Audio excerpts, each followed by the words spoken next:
Hello, this is Patrick Corcoran. Welcome to my Week 6 JavaScript project. I have created a version of the card game War using object-oriented programming. I created classes for the individual cards, the main deck, the player, and lastly for the game itself. The card class creates a suit and a rank for each card. The deck class creates an entire deck of 52 cards and stores the card objects in an array. It also contains methods to shuffle the deck and to deal the cards into each player's hand. Player class creates a name, a score container, and an empty array to be filled with card objects from the deck method. The method take card fills the player's hand.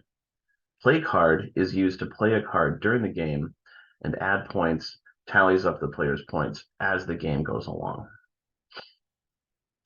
The War class deals with all the mechanics of the game itself. After assigning the player names and creating a new deck, Start shuffles the deck and then deals the cards into the player's hands. The main loop then runs.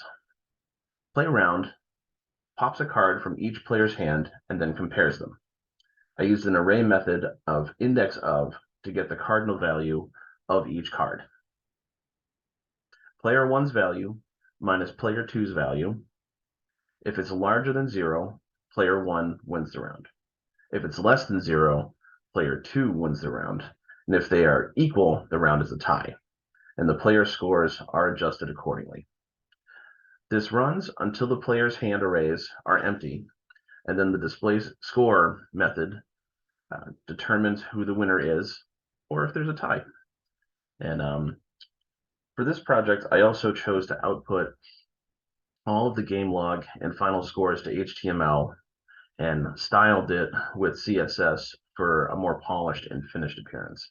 As we can see over here, we have a play another game button that'll allow us to quickly run through multiple iterations. And we can see the game can end in a tie, and that has been handled. So another part of the Week 6 curriculum was debugging with Mocha and Chai. So I created a test bed for my deck of cards.